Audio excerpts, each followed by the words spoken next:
Welcome to law simplified, जहां हम कठिन कानूनी बातों को आसान रोजमर्रा की भाषा में समझते हैं। आज का विषय थोड़ा खास है, एक ऐसा विषय जो इतिहास, धर्म, राजनीति और कानून सबको छूता है। क्या आपने वक्फ के बारे में सुना है? क्या वक्फ सिर्फ धार्मिक संपत्ति है? क्या इससे जुड़ी राजनीति और विवादों की जड़ समझी जा सकती है? अगर आप ये सब जानना चाहते हैं तो बने रहिए अंत तक। आज हम जानेंगे वक्फ क्या है, इसका इतिहास, कानूनी ढांचा, हालिया बदलाव और सबसे अहम आज यह विवादों में क्यों है। तो सबसे पहले बड़ी आसान भाषा में समझने की कोशिश करेंगे कि वक्फ क्या है। वक्फ एक इस्लामी संस्था है जिसमें कोई व्यक्ति अपनी संपत्ति को अल्लाह के नाम पर दान कर देता है। इसका उद्देश्य क्या है? तो वक्फ का उद्देश्य होता है सामाजिक कार्यों में योगदान देना, जैसे शिक्षा, स्वास्थ्य, धर्म स्थल। दान दी गई संपत्ति कभी वापस नहीं ली जा सकती, यह स्थायी और अपरिवर्तनीय होती है। इस संपत्ति की देख रेख के लिए एक केयरटेकर नियुक्त किया जाता है। तो अब मान लीजिए आपके पास एक जमीन है, आप चाहते हैं कि उस पर हमेशा एक स्कूल चले और जो गरीब बच्चों को पढ़ाए। आपने वो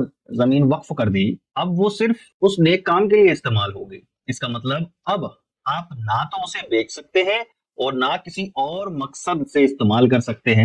यही वक्फ है। तो हम कह सकते हैं एक स्थायी दान। अब क्या आपको लगता है कि आज भी लोग इस भावना से वक्फ करते हैं? क्या यह संस्था आज के समय में भी उतनी ही जरूरी है? तो इसको और डिटेल में जानने के लिए हम वक्फ का इतिहास जानने की कोशिश करते हैं। तो वक्फ का जिक्र पैगंबर मोहम्मद के जमाने से है। तो हजरत उमर ने खेती की जमीन वक्फ की थी, जो वक्फ का पहला उदाहरण माना जाता है।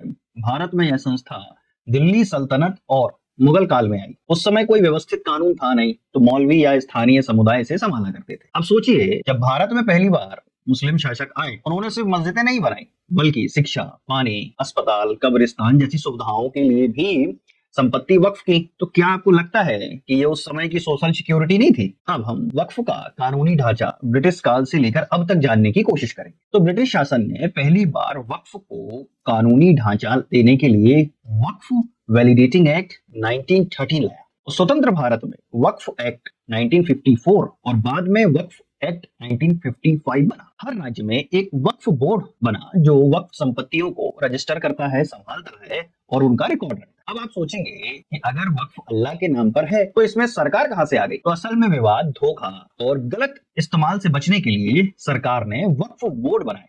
लेकिन क्या ये वाकई निष्पक्ष है? तो चलिए इसको देखते हैं। तो सरकार ने जो 2025 में वक्फ संशोधन बिल में जो बदलाव किया है और वह चर्चा में क्यों है, इसको समझते हैं कि इसके मुख्य बिंदु क्या है। कि कोई व्यक्ति जिसने हाल ही में इस्लाम कबूल किया है या अपनाया है, वह 5 साल तक वक्फ नहीं बना सकता। बिना रजिस्ट्रेशन की प्रॉपर्टी वक्फ नहीं की जा सकती। महिलाएं अब वक्फ की वारिस बन सकती हैं और ये पहली बार हुआ है। हर वक्फ संपत्ति का डिजिटल रजिस्ट्रेशन होगा। अब वक्फ बोर्ड में 2 गैर मुस्लिम सदस्य होंगे। अब सरकारी जमीन को वक्फ घोषित नहीं किया जा सकता। इन नए बदलावों का असर क्या होगा? क्या इससे पारदर्शिता बढ़ेगी या फिर एक नया विवाद खड़ा हो जाएगा? क्या गैर मुस्लिम सदस्य वक्फ की धार्मिक भावना को समझ पाएंगे? अब सवाल ये है। ताजा के कुछ हालिया हम कोर्ट केस को देखते हैं।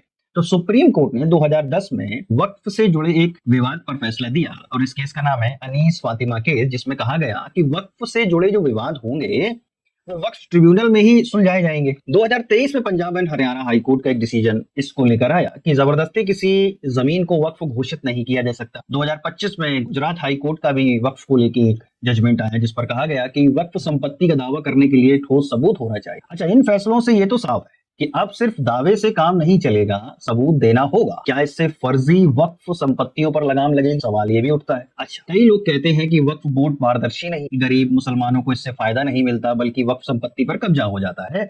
तो फिर समाधान है क्या आखिर? तो संभावित समाधान कुछ इस प्रकार हो सकते हैं कि वक्फ बोर्ड की ऑडिटिंग टाइम टू टाइम होनी चाहिए, वक्फ संपत्ति की गूगल मैप पर जियो टैगिंग हो, स्थानीय लोगों की इस पर भागीदारी ज्यादा से ज्यादा बढ़ सके, लोकपाल जैसी संस्था वक्फ के लिए भी होनी चाहिए। तो फाइनली हम आज के टॉपिक को कंक्लूड कर सकते हैं